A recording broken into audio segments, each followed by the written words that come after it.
नमस्कार साथियों, मैं आदित्य एक बार फिर से हाजिर हूँ आपके सामने। और इस बार जो हमारा टॉपिक है वो थोड़ा अलग और इंटरेस्टिंग है। आज हम बात करेंगे, जैसा कि आपने थंबनेल देख ही लिया होगा, संसद के बारे में। संसद यानी पार्लियामेंट। आप जानते होंगे कि हमारा देश एक लोकतांत्रिक प्रक्रिया के द्वारा चलता है, और इस लोकतांत्रिक प्रक्रिया में संसद का क्या रोल है और संसद कैसे बनता है, उन सब चीज़ों के बारे में हम जानेंगे। संसद यानी कि पार्लियामेंट। भारत में संघीय विधायिका को संसद कहा जाता है। यहाँ पर बात आती है विधायिका। विधायिका क्या होती है? तो विधायिका वो संस्था होती है जो विधि निर्माण का कार्य करती है। विधि यानी कानून या फिर एक्ट या फिर अधिनियम बनाने का काम करती है, जो कि हमारे प्रशासनिक व्यवस्था को सुचारू रूप से सही ढंग से संचालित करने के लिए काफी आवश्यक होता है। तो संसद क्या होती है? तो भारत में जो संघीय विधायिका है उसे क्या कहा जाता है? संसद कहा जाता है। और विधायिका का काम क्या होता है? कानून निर्माण करना। ठीक है। अगर आप यहाँ पे जानना चाहें कि विधायिका का काम क्या होता है, तो जो विधायिका होती है वो क्या करती है? ये कानून का निर्माण करती है। ठीक है, सिंपल भाषा में अगर समझे तो कानून का निर्माण करती है। ठीक है। अब बात आती है संसद के संगठन की, यानी संसद बनता कैसे है। तो हमारे संविधान में अनुच्छेद 79 में संसद यानी पार्लियामेंट के बारे में बताया गया है। और ये बताया गया है कि हमारा जो संसद है वो इन 3 चीजों से मिलकर बनेगा। सबसे पहला राष्ट्रपति, फिर राज्यसभा, फिर लोकसभा। यानी कि जब भी हम बात करेंगे संसद की, तो हम अपने मन में ये विचार कर लेंगे कि संसद के अंतर्गत राष्ट्रपति, राज्यसभा और लोकसभा तीनों शामिल होते हैं। ठीक है। राष्ट्रपति यानी प्रेसिडेंट, राज्यसभा को तो काउंसिल ऑफ स्टेट भी कहा जाता है। कई बार ये भी क्वेश्चन बन जाता है तो काउंसिल ऑफ स्टेट किसे कहा जाता है? ऑप्शन दे देगा, राज्यसभा, लोकसभा, बाकी 2 नाम दे देगा। तो काउंसिल ऑफ स्टेट कहा जाता है राज्यसभा को।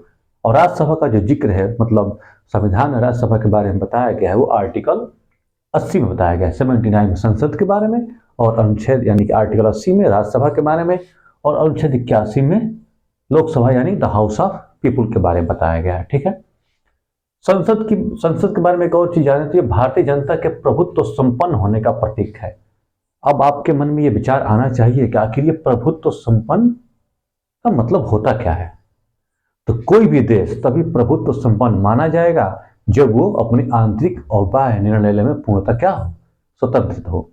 जैसे कि हमारा देश, हम आज भी कोई भी डिसीजन लेते हैं तो हम किसी विश्व के और देशों पर आश्रित नहीं है। ठीक है। तो प्रभुत्व संपन्न उसी देश को कहा जाता है जो आंतरिक और बाह्य निर्णय लेने में सक्षम हो। इस प्रकार से ये भारतीय जनता के प्रभुत्व संपन्न होने का प्रतीक है। यानी कि हमारे अंदर हमें जो भी निर्णय लेना होगा हमारी संसद लेगी, हमारी पार्लियामेंट लेगी, इसलिए हम क्या है? प्रभुत्व संपन्न है। अब मैंने यहाँ पे ये एरो बनाया, जनता, फिर निर्वाचित, फिर सदस्य। आइए इसको समझ लेते हैं। जो संसद होता है, संसद के जो सदस्य होते हैं वो जनता द्वारा निर्वाचित होते हैं। और निर्वाचित जनता द्वारा क्या निर्वाचित होते हैं? संसद सदस्य निर्वाचित होते हैं।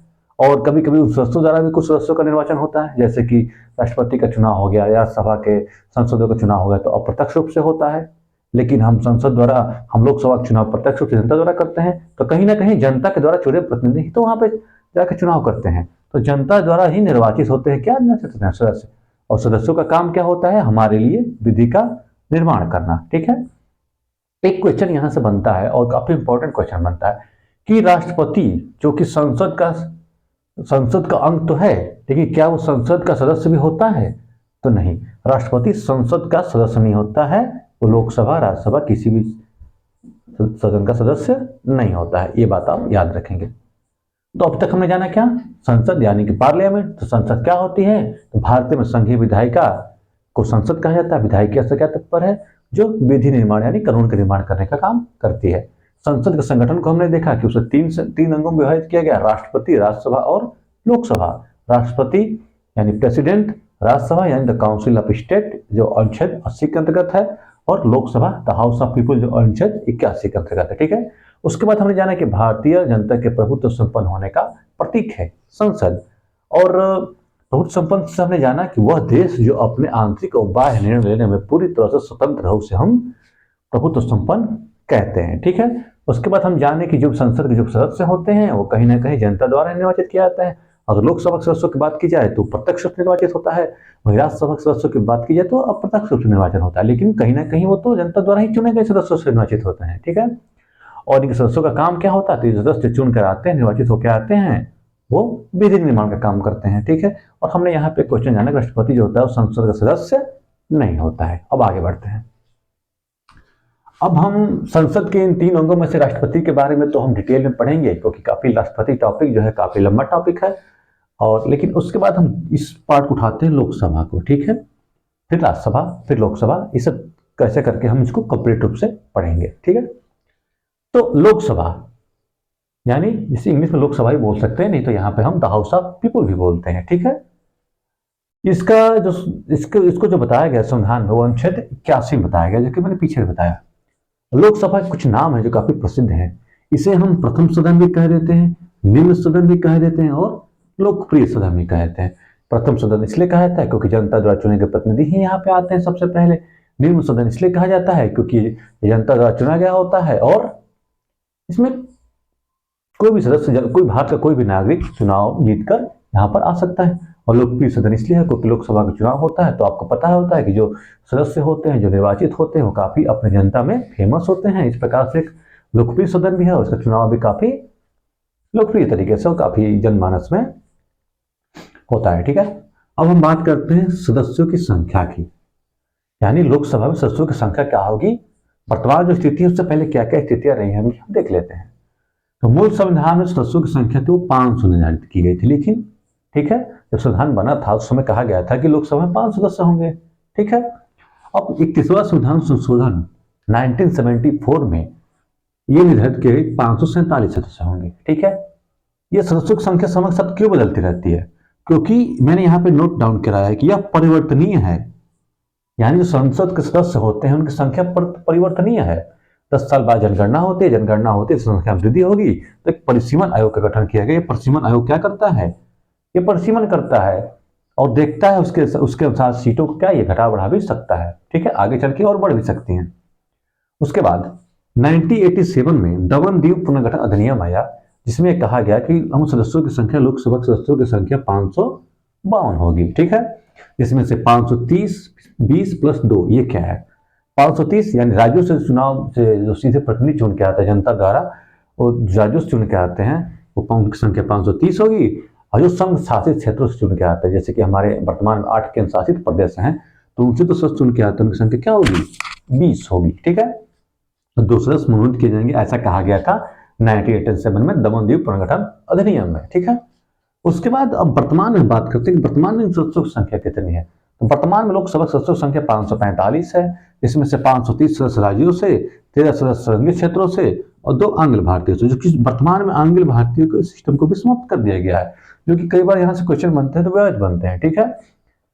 और उसके बाद मैंने बताया कि परिवर्तनीय है, यानी परिसीमन आयोग जो होता है, जनसंख्या जनगणना के बाद जो स्थिति होती है उसके हिसाब से सीट को हम घटा बढ़ा भी सकते हैं, ठीक है।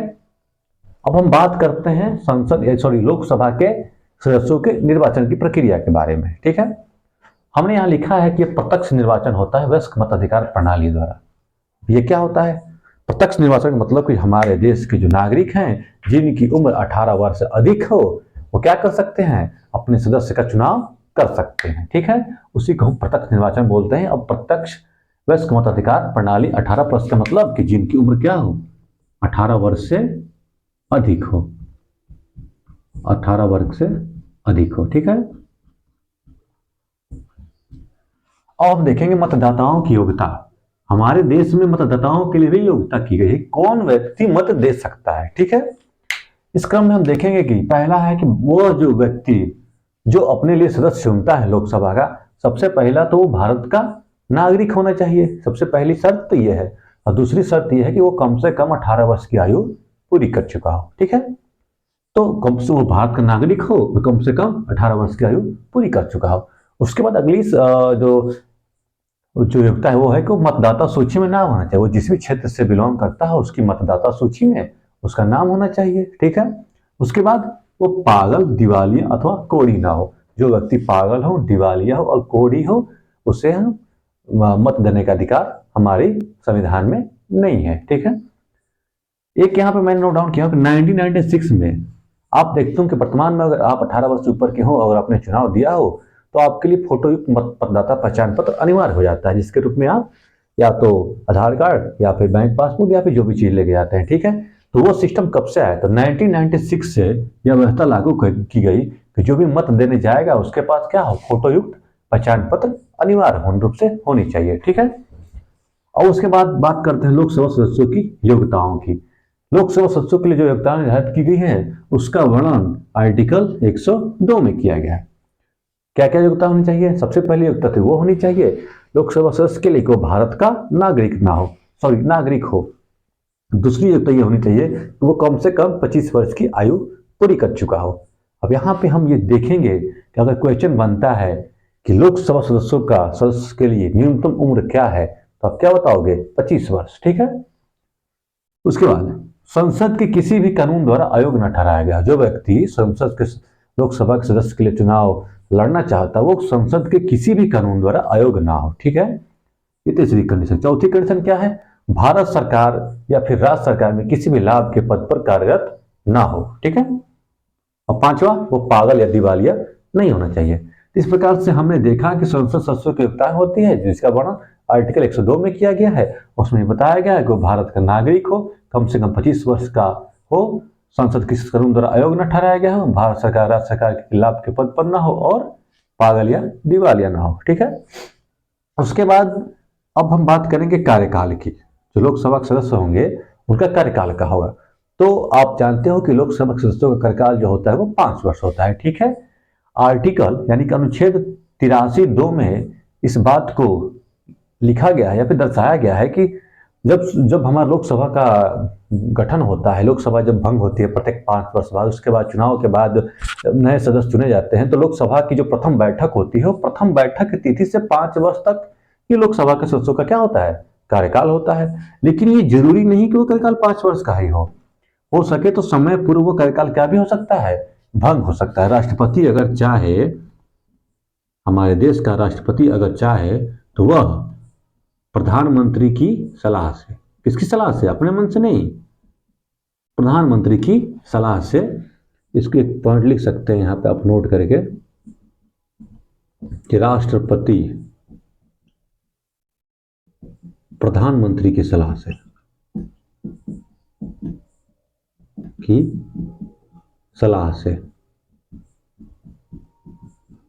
क्या कर सकता है? भंग कर सकता है। ठीक है। वो उसके कई सारे हो सकता है कि बहुमत ना हो, फिर बाकी कई कंडीशन होते हैं। राष्ट्रपति प्रधानमंत्री की सलाह से लोकसभा को 5 वर्ष पूर्व क्या कर सकता है? भंग कर सकता है। तो यहाँ से क्वेश्चन बनता है क्या लोकसभा एक अस्थायी सदन है, उसका कार्यकाल 5 वर्ष फिक्स होता है? तो ऐसा नहीं है, वो 5 वर्ष पूर्व भी हो सका है। तो राष्ट्रपति प्रधानमंत्री की सलाह से क्या कर सकता है? भंग कर सकता है। यहाँ पे एक पॉइंट मैंने और नोट किया हुआ है, आपातकाल में लोकसभा का जो कार्यकाल होता है वो एक बार बढ़ाया जा सकता है। ठीक है। आइए एक बार रिकॉल कर लेते हैं। हमने जाना लोकसभा के बारे में, लोकसभा से जुड़ी हुई और चीजें हैं, कार्यकाल के बाद शक्तियां, उसके क्या क्या कार्य हैं, उन सब चीजों को हम अगले क्लास में यानी अगले वीडियो में देखेंगे। लेकिन इस वीडियो में जो भी चीजें मैंने बताई हैं वो आपको याद हो जानी चाहिए, मेरा मकसद यही है। अब लोकसभा के बारे में हमने क्या क्या पढ़ा। लोकसभा जिसे हम प्रथम सदन, निम्न सदन या फिर लोकप्रिय सदन भी कहते हैं, लोकसभा का वर्णन जो है वो अनुच्छेद 81 में किया गया है। ठीक है। लोकसभा के सदस्यों की संख्या मूल संविधान में 500 निर्धारित की गई थी। उसके बाद 31वां संविधान संशोधन 1974 में 547 निर्धारित की गई। उसके बाद फिर आया 1987 क्या? दमनदीप पुनर्गठन अधिनियम, उसमें 552 निर्धारित की गई थी। 552 के फिगर क्या कहते हैं? तो 530 + 20 + 2, 530 राज्यों से, 20 संघ शासित क्षेत्रों से और 2 मनोनीत सदस्य थे। लेकिन वर्तमान में जो वर्तमान सदस्यों की स्थिति वो क्या है? 545 है, जिसमें 530 राज्यों से, 13 संघ शासित क्षेत्रों से और 2 आंग्ल भारतीय, जो कि इसको भी समाप्त किया जा चुका है। ठीक है। और बात आती है क्या जो सदस्यों की संख्या होती है वो परिवर्तनीय है? तो हाँ, सदस्यों की संख्या जो है बदल सकती है। प्रशीमन आयोग जो होता है जनगणना के बाद, हर 10 वर्ष में जो जनगणना होती है उसके बाद चाहे तो प्रशीमन करने के बाद लोकसभा सदस्यों की संख्या क्या कर सकता है? बढ़ा भी सकता है। ठीक है। उसके बाद बात होती है निर्वाचन की। तो लोकसभा के सदस्यों का जो निर्वाचन होता है वो प्रत्यक्ष रूप से मतदान प्रक्रिया द्वारा होता है। यह जो मतदान होता है वयस्क मताधिकार के आधार पर होता है। 18 वर्ष से ऊपर का भारत का व्यक्ति जो कम से कम, इसकी योग्यताएं क्या क्या हैं? तो भारत का नागरिक हो, उसके अलावा कम से कम 18 वर्ष की आयु पूरी कर चुका हो, उसके बाद उसका अपने क्षेत्र की मतदाता सूची में नाम होना चाहिए, उसके बाद वो पागल, दिवालिया अथवा कोढ़ी ना हो। ठीक है। और एक और बात होती है जो इंपॉर्टेंट है कि 1996 से जो वर्तमान में फोटो युक्त मतदाता पहचान पत्र की प्रक्रिया को आपने सुना होगा कि वोट देने अगर आप गए होंगे तो फोटो युक्त मतदाता पहचान पत्र आवश्यक होता है। उसको पहली बार कब शुरू किया गया था? 1996 से, ठीक है। उसके बाद आते हैं सदस्यों की योग्यताएं। जो लोकसभा का सदस्य बनना चाहता है उसको क्या क्या योग्यता होनी चाहिए उसमें, तो इसका वर्ण अनुच्छेद 102 में किया गया है। वो भारत का नागरिक हो, कम से कम 25 वर्ष का हो, संसद किसी कानून द्वारा अयोग्य न ठहराया गया हो, भारत सरकार राज्य सरकार में लाभ के पद पर न हो, पागल या दिवालिया घोषित न हो, ठीक है। उसके बाद कार्यकाल, यानी अब उसका कुछ कार्यकाल तो निर्धारित हुआ ना, तो कार्यकाल के बारे में आर्टिकल 83(2) में बताया गया है, ठीक है। प्रथम बैठक की तिथि से 5 वर्ष, यानी कि जब भी लोकसभा सदस्यों का निर्वाचन होता है, मतदान प्रक्रिया संपन्न हो जाती है, उसके बाद जब बहुमत दल के नेता का जब चुनाव होता है, जो प्रधानमंत्री बनता है बहुमत दल का नेता, तो जो प्रथम बैठक होती है वो प्रथम बैठक की तिथि से 5 वर्ष तक उसका कार्यकाल होता है। लेकिन समय पूर्व उसका कार्यकाल भंग भी हो सकता है। अगर राष्ट्रपति चाहे तो प्रधानमंत्री के परामर्श अनुसार, सलाह अनुसार लोकसभा का कार्यकाल क्या कर सकता है? भंग कर सकता है। अब बात आती है आपातकाल। आपातकाल में लोकसभा का जो कार्यकाल होता है एक बार में 1 वर्ष तक बढ़ाया जा सकता है, ठीक है। तो इस वीडियो में हमने संसद के बारे में कुछ बातें जानी। संसद क्या होता है? तो भारत में संघीय विधायिका यानी कानून निर्माण करने वाली संस्था क्या कहा जाता है? संसद कहा जाता है, ठीक है। संसद के अंगों की बात की जाए तो राष्ट्रपति, राज्यसभा और लोकसभा। ये भारतीय जनता के प्रभुत्व संपन्न होने का प्रतीक है। और उसके बाद मैंने बाकी सब चीजें आपको डिटेल में बता दी हैं, ठीक है। तो इस वीडियो में इतना ही। इसके आगे नेक्स्ट वीडियो में जो संसद के नाम से आएगी, संसद पार्ट 2, उसमें हम इसके आगे पढ़ेंगे, ठीक है। तब तक के लिए आप पढ़ते रहिए और अपनी तैयारी को और मजबूत करते रहिए। जय हिंद, जय भारत।